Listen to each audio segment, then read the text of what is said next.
Oke, sekarang ini sebenarnya acara puncak semua. Pas saya tahu dari tadi angkatan ketiga roaming semua, nggak nyambung semua kan, karena itu lebih relate ke angkatan 20 sama 19. Tapi kali ini mudah-mudahan topiknya lebih umum.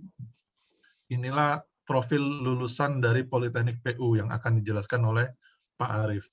Ya, silakan Pak Arief, waktu dan tempatnya. Saya persilakan. Ya, terima kasih Pak. Assalamualaikum warahmatullahi wabarakatuh. Selamat siang semua. Salam sehat. Mahasiswa Politeknik PU ya.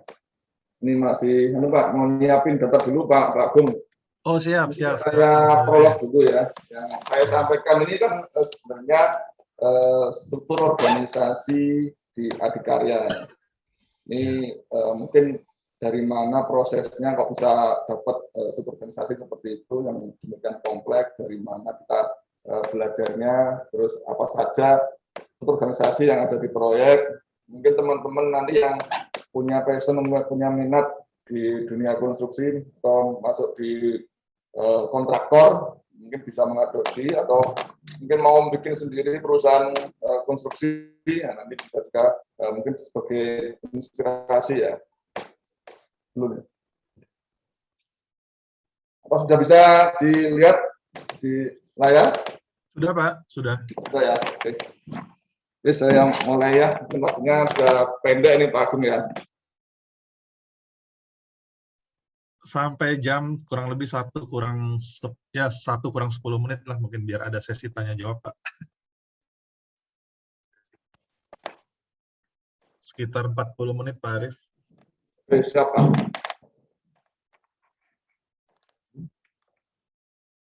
Bisa dilihat Pak ya? Sudah Pak Arief. Jadi kalau untuk CV-nya tadi sudah disampaikan Pak Agung, saya baca ya. Mungkin saya juga sampaikan juga sih. Saat ini saya juga masih mahasiswa ini, jadi kita sama-sama mahasiswa, jadi dari mahasiswa untuk mahasiswa. Siap Pak. Ya, ini ya. Agak gaptek nih.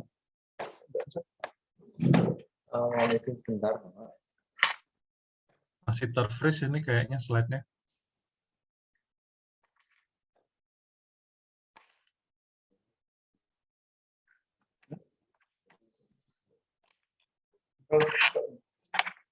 Agung sudah sedikit. Oke.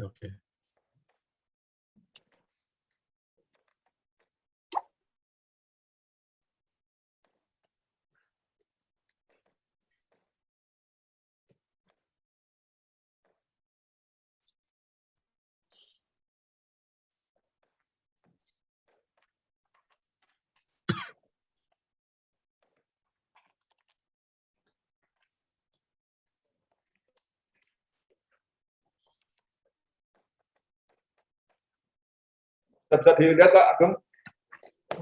Sudah Pak. Sudah.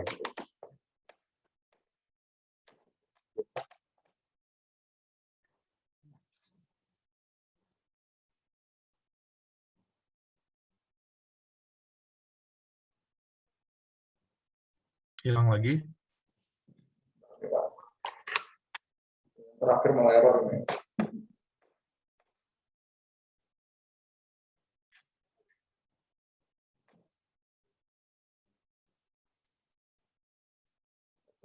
Jam istirahat ya.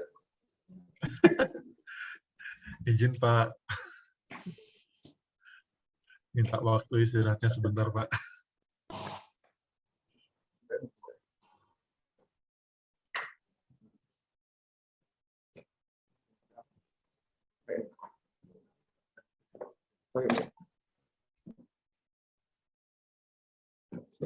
Oke, mungkin kita Pak ya, ini sepintas saja struktur organisasi di Adikarya itu sampai dari level BUD sampai dari ke proyek, ini saya urutkan nih. Kebetulan di Adikarya juga ada beberapa anak perusahaan, ya, sehingga organisasi kita sangat besar sekali karena mengakomodir semua PIC yang terkait dengan penanggung jawab utamanya di perusahaan-perusahaan ini, Pak. Ini kalau di utama organisasi adikarya yang studi utama, di kita ada yang di merah ini, Pak. Ini adalah Departemen Gedung, Pak. Nah, kebetulan proyek ini di bawah Departemen Gedung. Baik.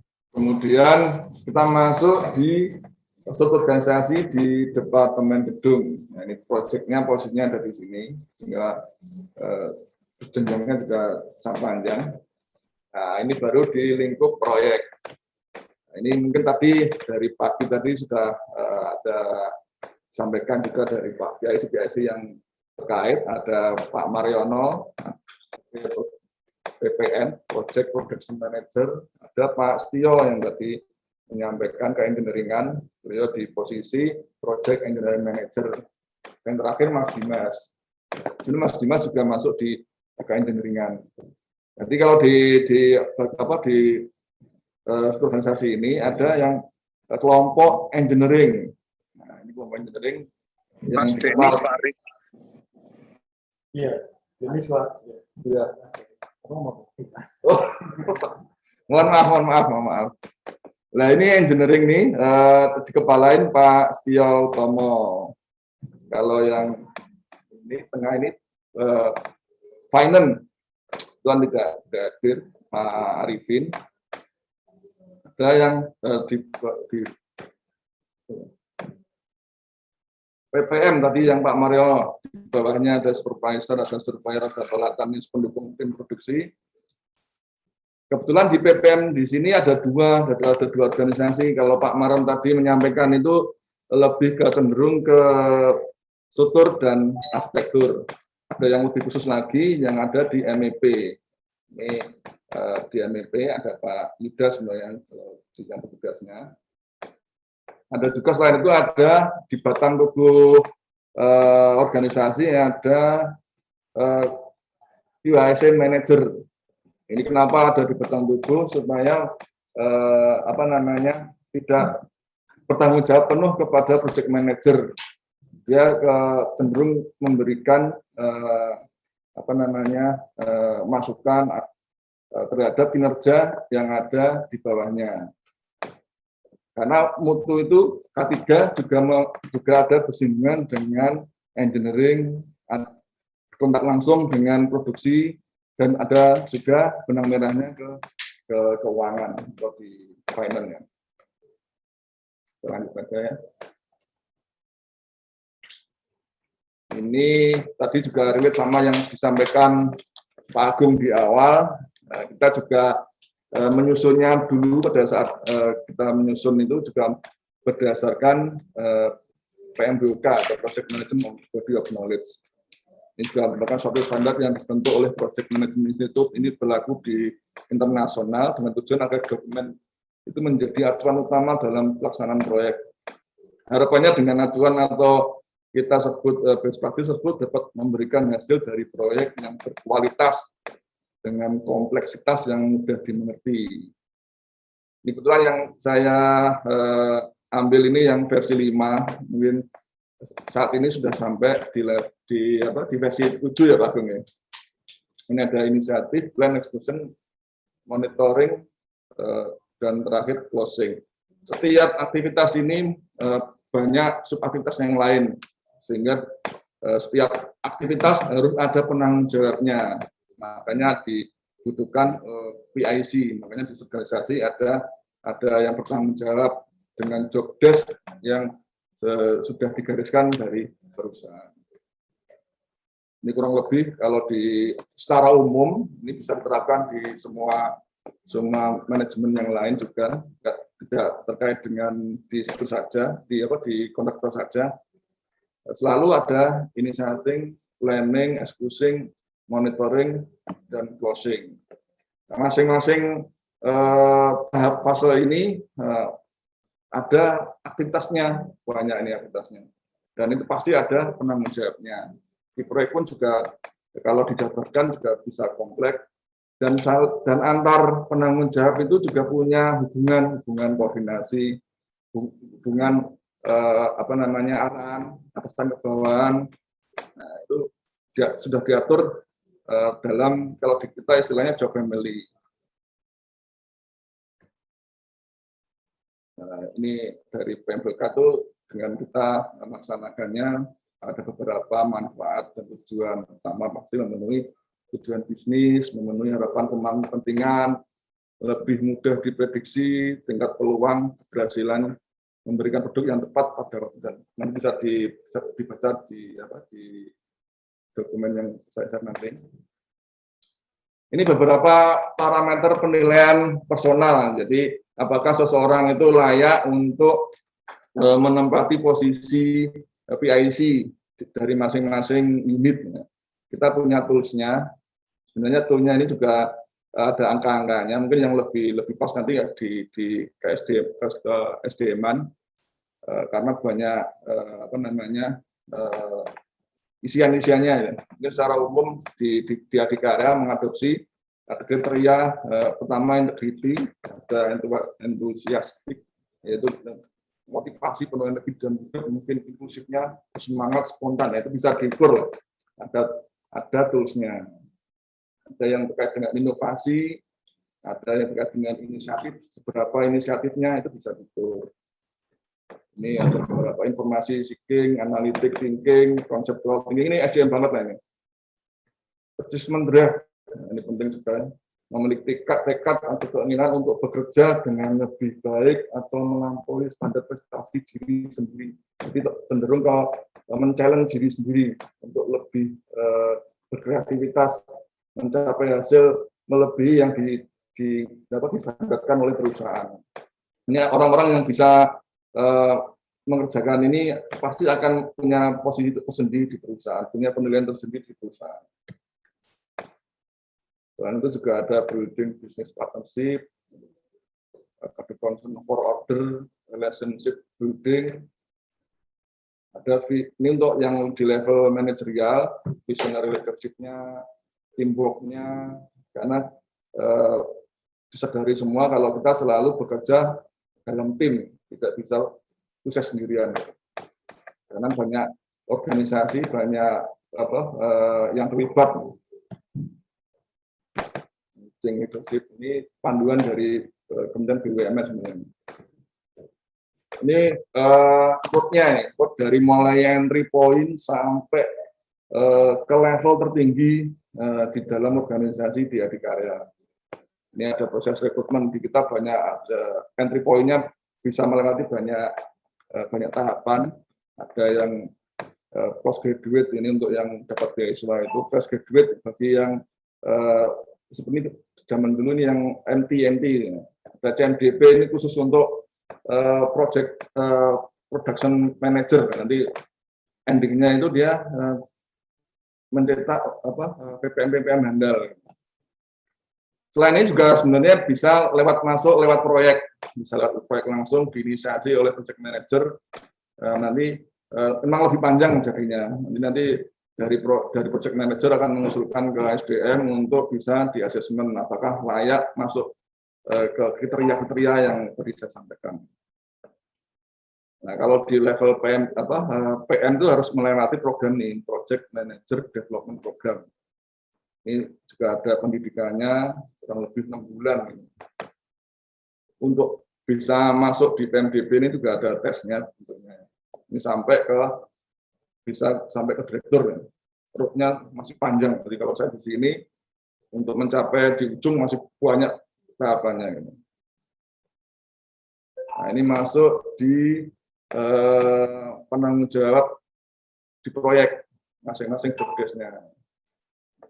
Di proyek Usun ini untuk proyek QIC manajernya ada Pak Rusmianto, punya tujuan dan fungsi jabatan memimpin dan mengkoordinir perencanaan dari pusat perencanaan, pengawasan, penerapan terkait kualitas. Nah, sebenarnya tadi Pak Denis tadi masuk di timnya Pak Rusmianto dan HSE di proyek serta laporan evaluasi penerapan QIC. Karena kita juga di BUMN banyak dokumen yang harus di-file supaya nanti menjadi dokumentasi pada saat bisa untuk proses audit atau di eksternal pun juga merequirement untuk pencatatannya berkala. Gitu. tentunya dengan sesuai dengan rencana biaya, mutu waktu, K3L, dan sistem pelaksanaan proyek yang telah ditetapkan. Jadi kalau untuk mencapai posisi ini ada requirement, ada pendidikannya itu nilai 5%, pengalaman 5%, peserta khusus ada bisa nanti dibaca masing-masing karena banyak juga ini. Nah, yang tadi saya sampaikan terkait dengan kompetensi. Nah, ini ada integritinya ini dari dua bisa memenuhi 2 dari 6 kriteria. Ini ada beberapa, ada endorsement dari 6, dari 2 dari 6 dan seterusnya. Ini semua detail ini. Untuk mencapai level ini harus bisa memenuhi kriteria minimal ini. Ini syarat administrasi. Tentunya juga dalam hal ini dari atasan yang terkait juga bisa membantu untuk memberikan promosi di tingkat SDM pusat. Ini jobnya juga detail banget. Intinya kalau di level manager itu mengorganisir, bertanggung jawab, dan pelaksanaan utama di K3L. Nah, ini tadi yang quality control yang sudah diterangkan panjang lebar sama Mas Denis. Nah, ini HSE proyek ini pelaksana harian, pelaksana tugas harian, di bawahnya langsung manajer HSE yang tadi Pak Rusmianto. Aktivitas sehari-hari dari untuk meeting, safety morning, safety patrol, nanti dilaksanakan langsung oleh HSE proyek.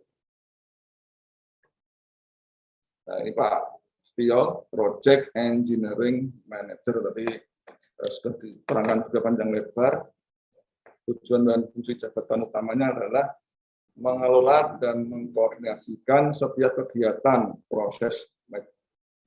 Tanggung jawabnya kalau di sini tadi PPM ada 2, PPM arsitek dan ME. Kalau di engineering ini semua ada di Pak Setio, ada mechanical, termasuk BIM juga. Ini nanti Adikarya kan mau bertransformasi menuju ke BIM. Jadi nanti organisasi mungkin 5 tahun yang akan datang Project Engineering Manager menjadi BIM Manager. Ini ada kriteria juga banyak ini. Nanti bisa dibaca. Aktivitasnya banyak banget di PM. Sebenarnya kalau PM ini cenderung ke otaknya, kalau ini komputer ini otaknya ini. Jadi di proyek ini yang penanggung jawabnya, perencanaannya di Pak Setio. Kalau Arif. Ya. Ini kami bisa dapat kan ya ini ya? Siapa nanti di-share Pak nanti Pak. Oke. Sangat berharga ini Pak ini yang Bapak sampaikan ini. Kalau kita prosentif Pak ya, antara fisik sama kalau istilahnya pemikirannya ini 60-40. Kalau di engineering itu 60 aktivitasnya di belakang layar, belakang laptop ya. 40 fisiknya, karena harus tetap harus monitoring ke lapangan, harus ngupdate kondisi paling aktual di lapangan, supaya nanti permasalahan-permasalahan bisa ditangkap cepat dan bisa dianalisa, kalau ada masalah bisa dijadikan solusi. Kalau di PPM, yang tadi Pak Mariono, banyak aktivitas fisiknya, jadi kalau teman-teman ada yang senang bekerja di luar, senang bekerja di lapangan, cocoknya memang masuknya di entry point di produksi. Kalau senangnya di menganalisa data, berkutat pada angka-angka, bisa masuk di engineering. Nah, ini yang BIM modeler, ini salah satu transformasinya Adikarya untuk menjadi full BIM. Ini kita sudah mulai ada BIM modeler di organisasi kita. Di Adikarya tertinggi adalah di tingkat pusat itu ada manajer biro BIM. Nah, belum sampai di direktur. Mudah-mudahan nanti kalau 2 atau 3 tahun yang akan datang ada jabatan khusus yaitu direktur BIM, sehingga benar-benar BIM itu diimplementasikan sudah mandatori ini. Di requirement atau tidak di tingkat eksternal, otomatis kita akan menjalankan BIM. Ini selain BIM juga masih ada yang drafternya ini karena masih bertransformasi, masih apa ya tahapnya masih menuju ke sana, jadi masih tetap ada yang organisasi yang lama drafter. Ini di procurement, sebenarnya ini jantungnya di keengineeringan. 70% biaya proyek ada di pengadaan. Jadi ini juga kalau kita sebutnya dia senior engineering, dia one step to PM lah, seperti itu. Karena keahliannya meliputi semua aktivitas yang ada di keengineeringan. Dia harus tahu scheduler, harus tahu metode kerja, harus tahu lingkupnya, harus tahu spesifikasi, harus mempelajari dokumen. Sehingga nanti kalau misalnya berinteraksi dengan para vendor, para subkon, itu bisa bernegosiasi dengan presisi. Tidak ada yang miss, tidak ada yang requirement yang terlewati, sehingga ada potensi klaim dari pihak ketiga. Ini memang posisinya harus memang punya pengalaman sebelumnya. Ini paling tepat sebelum menjadi procurement, dia sudah pernah di GS dan cost control. Gitu ya. Nah, lanjut, logistik supervisor ini di bawahnya procurement. Dia tanggung jawab utamanya pengadaan yang sifatnya kecil lah, keseharian, misalnya order semen, order pasir, material alam. Kalau yang besar-besar ada di procurement. Dan dia bertanggung jawab keluar masuknya barang, pengaturan barang di lapangan, manajemen warehouse, ini masih di logistik supervisor. Nah, sebenarnya di bawahnya logistik juga masih ada lagi sih warehouse atau gudang. Itu cuma bertanggung jawab di keluar masuknya barang di gudang dan dicatat. Jadi nanti ada semua fungsi-fungsi punya dokumen masing-masing, dan nanti juga akan dipertanggungjawabkan kalau ada asesmen atau audit mau internal maupun eksternal. Kenapa kita organisasinya lebih panjang dibanding swasta? Kadang nilainya sama, misalnya 100 miliar di proyek 100 miliar, tapi di swasta bisa 10 orang. Tapi kenapa kalau di BUMN kok lebih dari 30 misalnya? Karena kita perusahaan yang go public, kebetulan negara go public, sehingga dokumen itu sangat dituntut prudent sekali, ya, sudah prudent sekali. Betul. Karena harus lolos audit, semua harus tertelusur, dokumennya semua harus prudent, dan bisa dipertanggungjawabkan secara hukum. Jadi kalau misalnya nanti diperlukan, ditelusur, kalau ada misalnya audit forensik, kita punya semua dokumennya. Dan di Adhikara juga punya semacam plotnya khusus Adhikarya. Semua dokumen masuk di sana, bermuara di sana. Sehingga ketika misalnya Pak Agung di 5 tahun yang akan datang nanya proyek rusun dokumennya, kita masih ada, tinggal dilihat di plotnya Adhikarya. Dan lanjut, ini di peralatan, ini pendukung produksi, supporting produksi terkait dengan misalnya penerangan. Nah, ini penanggung jawabnya. Misalnya kalau malam ada mati lampu, ini yang paling dicari-cari di proyek. Kalau misalnya ada alat yang trouble, atau misalnya pada saat ngecor, terus kompresornya mati, nah ini yang cari-cari. Ini harus standby terus. VUS, nah ini sebenarnya mungkin kalau kita bicara VUS, itu cenderung konotasinya adalah hitung volume. Padahal kalau di Adhikara itu sangat luas. VUS itu tidak hanya di volume. Volume adalah salah satu kegiatannya saja. Dia harus bisa menguasai sama kayak tadi yang procurement, menguasai lingkup, menguasai spek, menguasai peraturan, menguasai standar drawing. Karena dari sini kita juga bisa membuat klaim yang punya dasar ke pihak pemberi tugas. Klaim ini konotasinya bukan yang negatif, maksudnya yang benar-benar punya data yang prudent dipertanggungjawabkan dari sisi hukum. Kadang kita punya potensi klaim, tapi kita tidak bisa klaim karena kita tidak tahu dan tidak bisa menyusunnya. Kadang kita dari posisi klaim ini juga punya kontribusi yang besar, yang signifikan. Yang kecil kadang itu bisa terlewatkan, padahal dengan dari yang kecil itu bisa mendapat manfaat yang besar. Tidak itu ya, kalau ini lebih luas.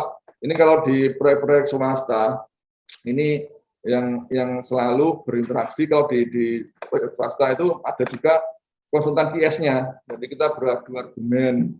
Misalnya saya ambil sampel satu case ya. Pada saat menghitung besi flat misalnya, di situ ada untuk menjaga ketebalan plat. Itu kan dibutuhkan, kalau istilah proyeknya, istilah teman-teman itu cakar ayam. Nah, itu biasanya jarang dihitung. Kadang muncul debat, itu kan metode misalnya gitu ya.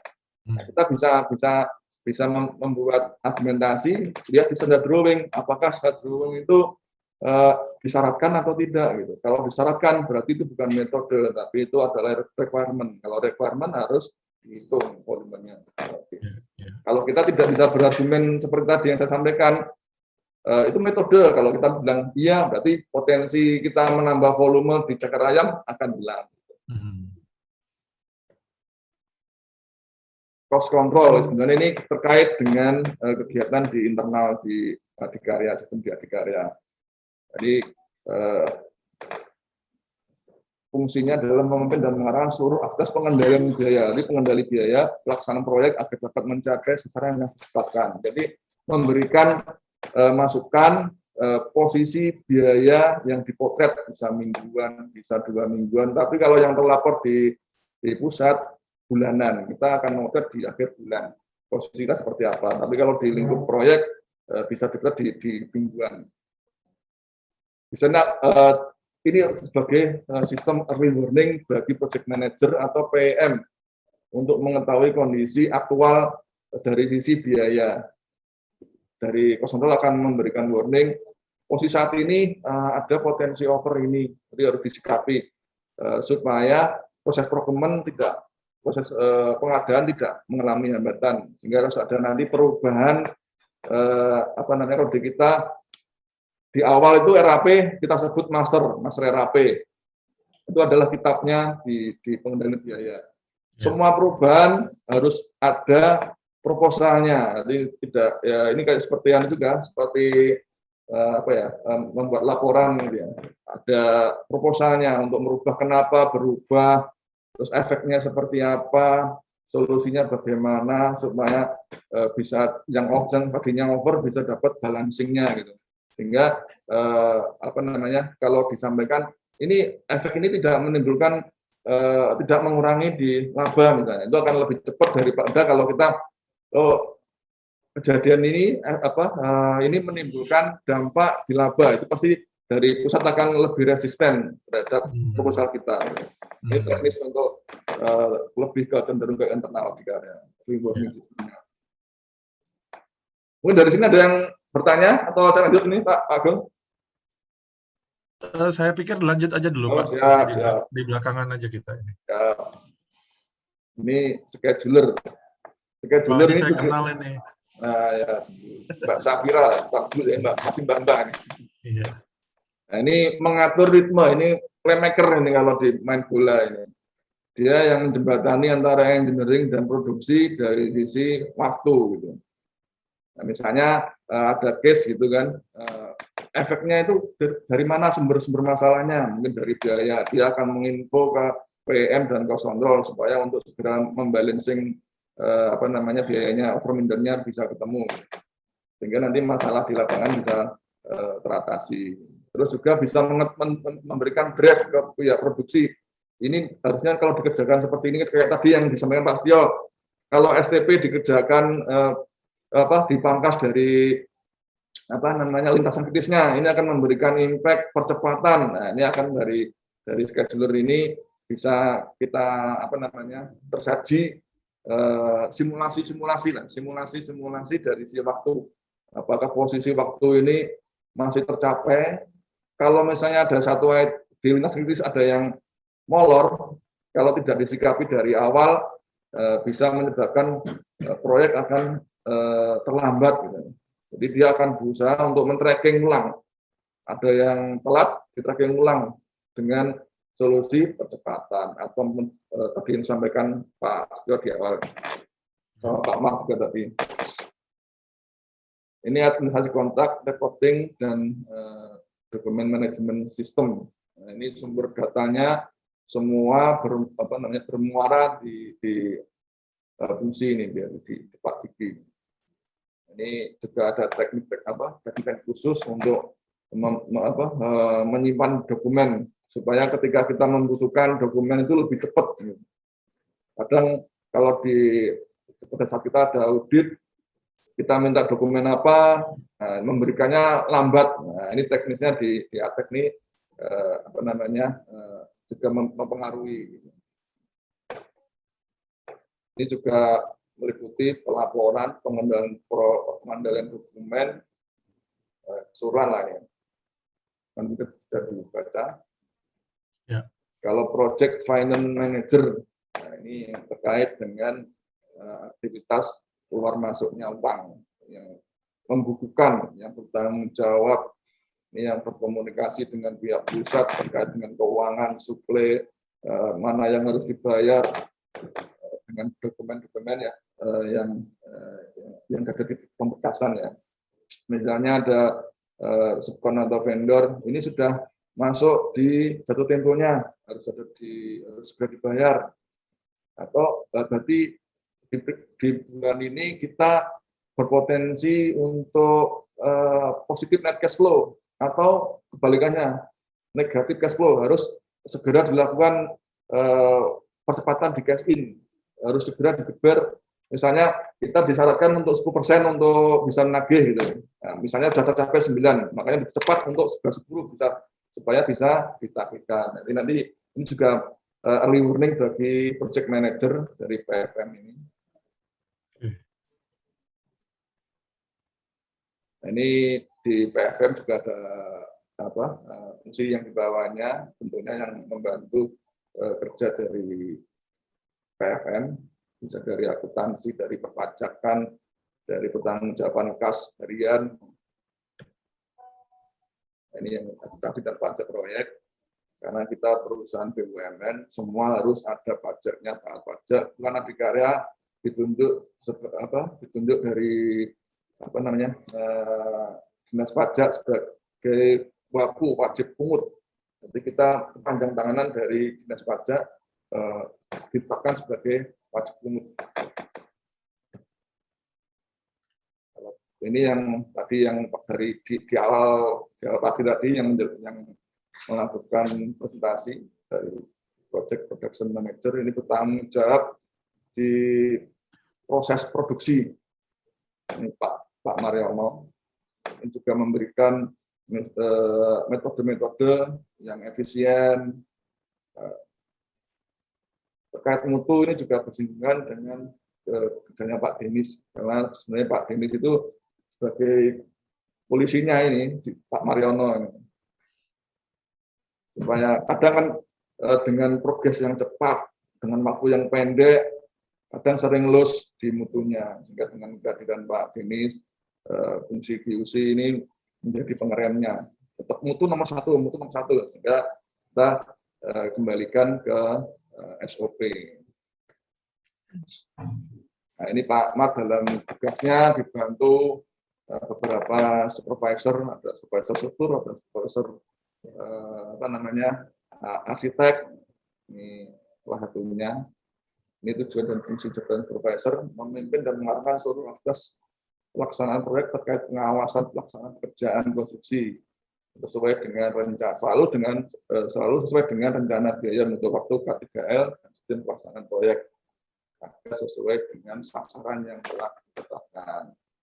Ini jabatan di supervisor ini juga bisa ke entry level lah. Jadi kalau teman-teman yang baru lulus ini bisa masuk di supervisor. Tentunya nanti ada yang meng-guide lah, ada yang supervisor, yang senior yang akan mendampingi.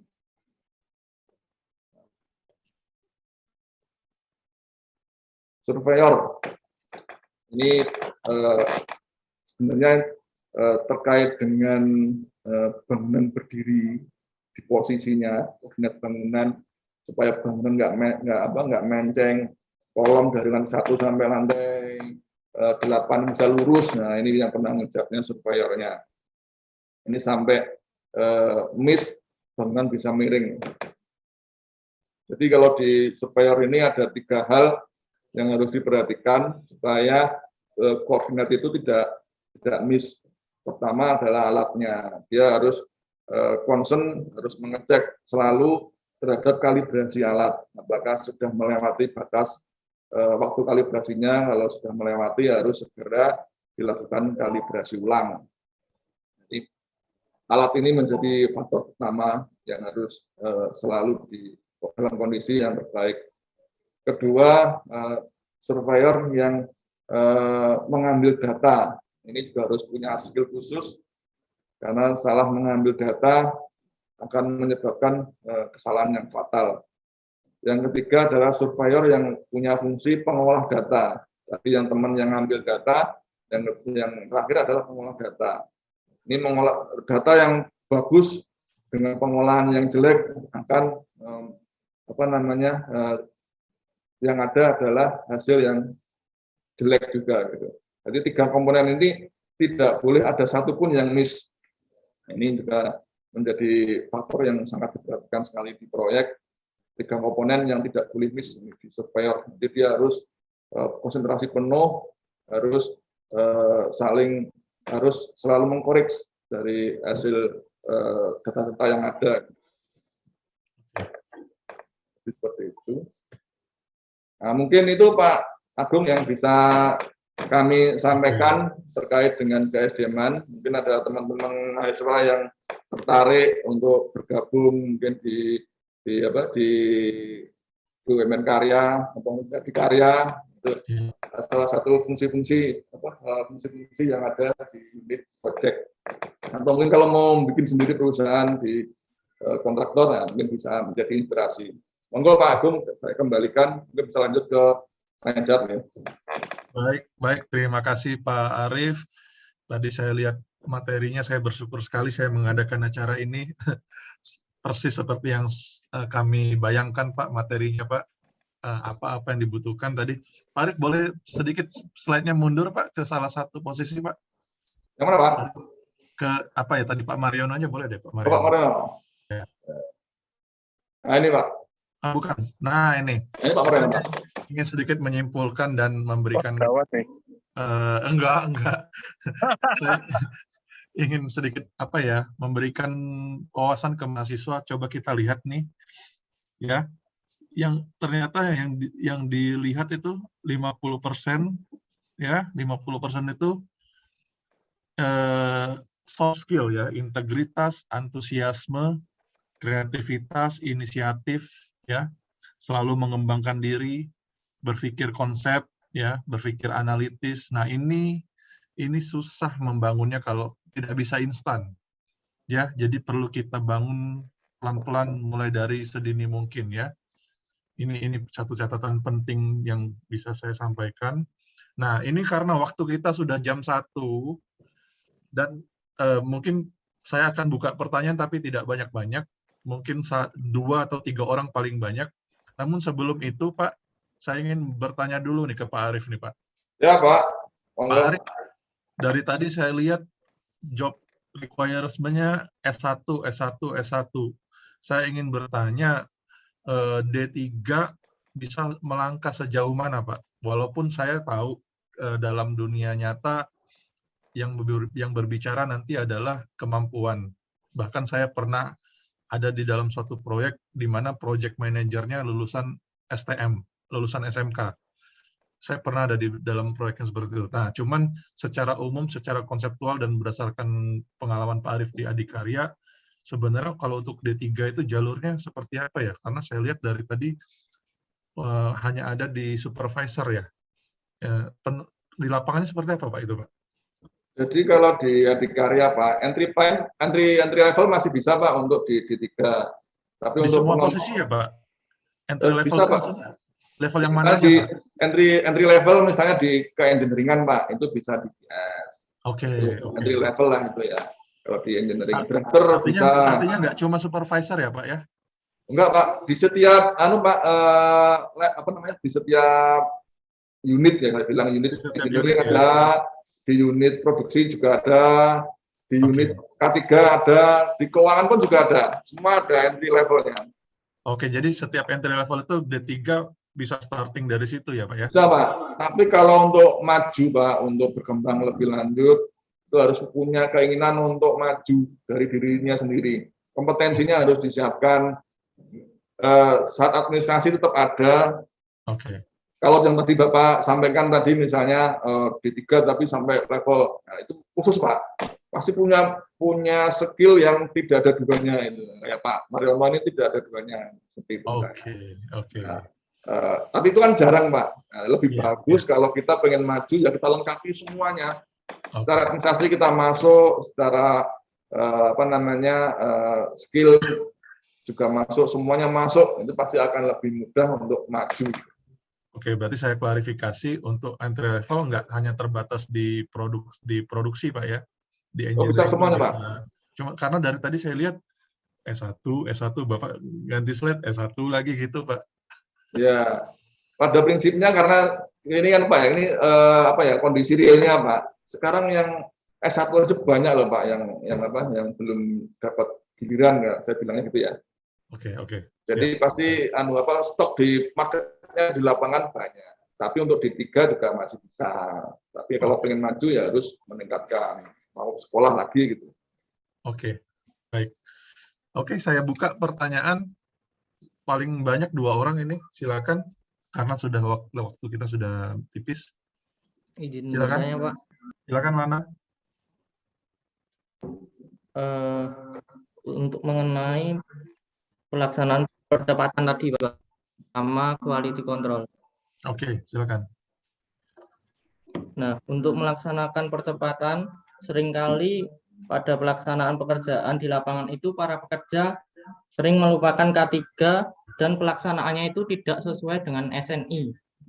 Nah, bagaimana cara mengatasi hal tersebut agar sesuai SNI dan K3 yang berjalan di lapangan tersebut, Pak? Oke, berarti ini untuk Pak Denis ya? Saya langsung jawab aja Pak ya. Oh, silakan. Ya, intinya kalau di organisasi kan tidak bekerja sendiri, unit tidak bekerja sendirian. Semua ada pengawasnya, ada toolnya ya. Misalnya kalau tadi disampaikan mutunya jelek, nah berarti ada unit QC yang tidak bekerja dengan baik. Gitu kan. Kenapa dia bisa loss? Kenapa bisa terjadi gitu kan? Setiap kejadian case pasti kita akan evaluasi kembali ke depan supaya tidak terjadi hal yang sama 2 kali gitu. Jadi kalau kita sebenarnya sudah komplit, ada polisinya, ada yang fungsi-fungsinya sudah komplit lah. K3 pun juga ada mutu, ada PUC-nya, produksi ya yang ngeber punya semangat proyek untuk tepat waktu untuk selesainya gitu. Tapi tetap ada polisinya gitu. Baik. Terima kasih Pak Arief. Ada lagi pertanyaan? Silakan terkait SDM, terkait yang lain. Ini sebenarnya mereka masih ada di sana Pak, cuman jarang nggak sedikit yang on cam itu. Katanya kuotanya habis Pak kalau on cam. Silakan ada yang ingin ditanyakan sebelum kita tutup. Ini lebih seru ditunjuk aja Pak Agung. Saya itu orangnya mengutamakan kedewasaan, Pak. Saya tuh kadang malah nggak saya nilai juga itu keaktifan. Beda sama Pak Hendra tadi. Oke, ada yang ingin bertanya? Silakan.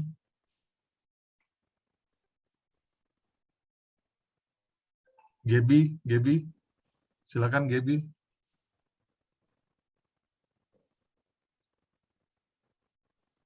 Halo.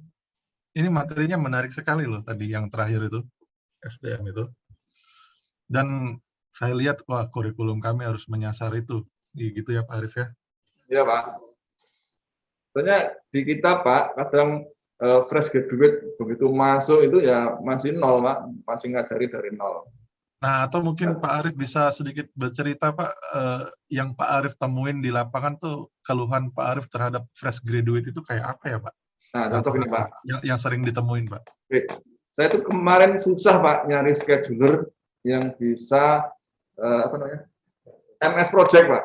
Jadi kalau misalnya di kampus Bapak menginisiasi sesi khusus ada pelatihan lah. MS Project itu sangat membantu sekali itu.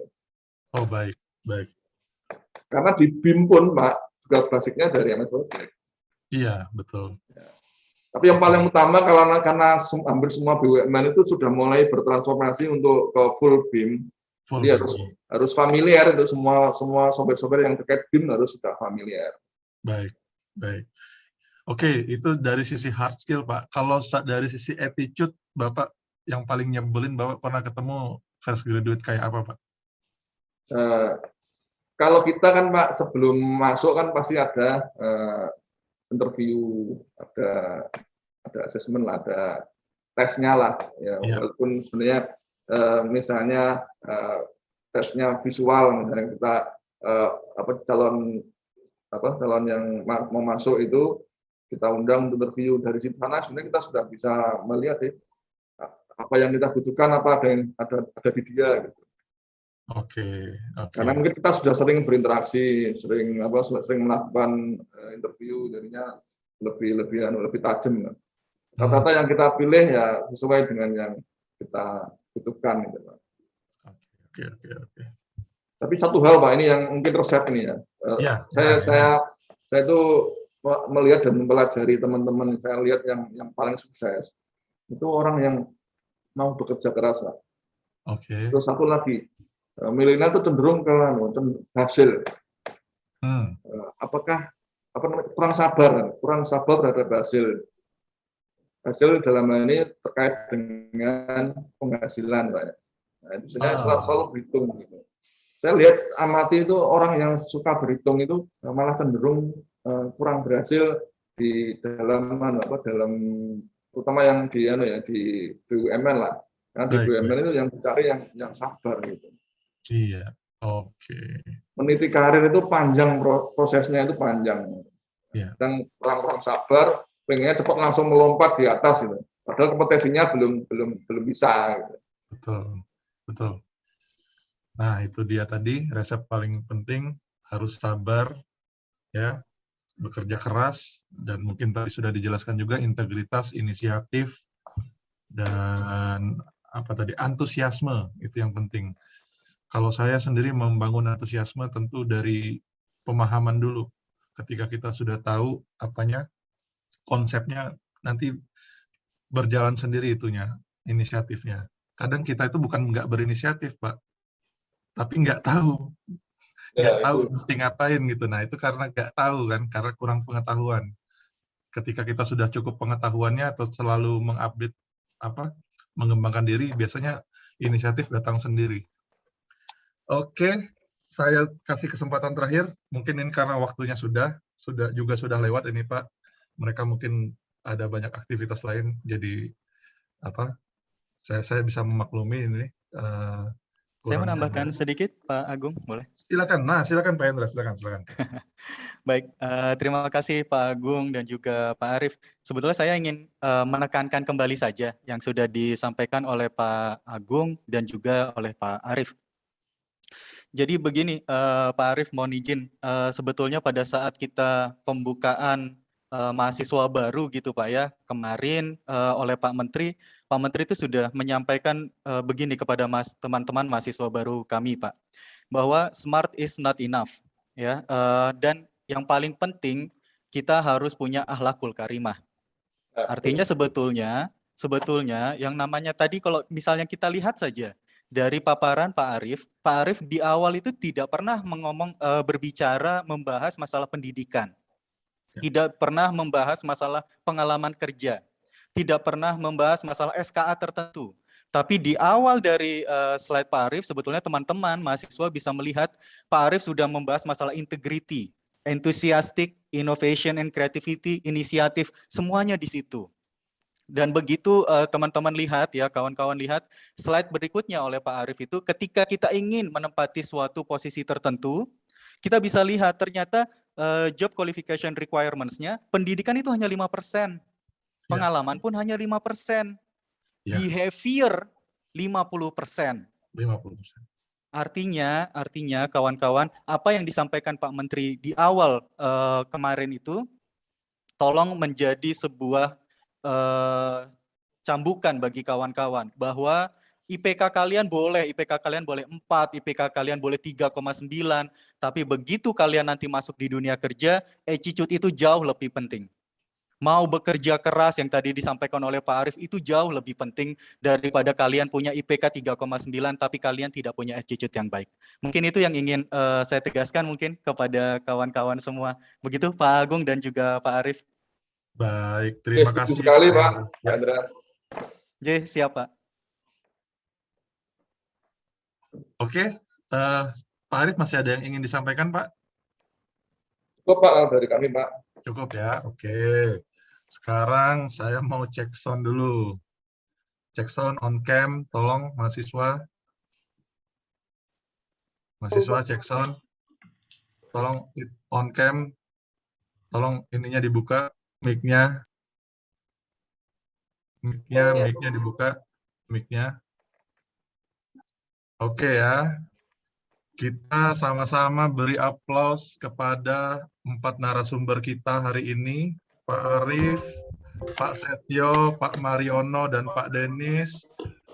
Mari kita sama-sama beri aplaus.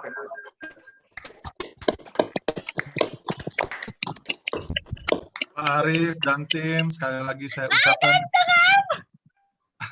Pak Arif dan tim, sekali lagi saya mengucapkan terima kasih banyak atas kesediaan Pak Arif dan tim untuk mengisi acara kuliah umum kami ini. Kami mohon maaf apabila dalam penyelenggaraan ada kekurangan-kekurangan. Lalu nanti saya minta materinya ya Pak Arif ya. Oke, siap Pak. Langsung aja di lokasi proyek nanti Pak, saya bawa flash disk. Oke. Siap Pak, tinggal kopi Pak. Baik. Oke, semoga kita semua sehat selalu. Pak Hendra, terima kasih sudah ikut hadir di sini Pak Hendra. Kepada mahasiswa yang mengikuti acara ini, saya mengucapkan terima kasih atas kehadirannya dan atas perhatiannya. Oke, sekali lagi kita beri aplaus yang meriah kepada para narasumber kita.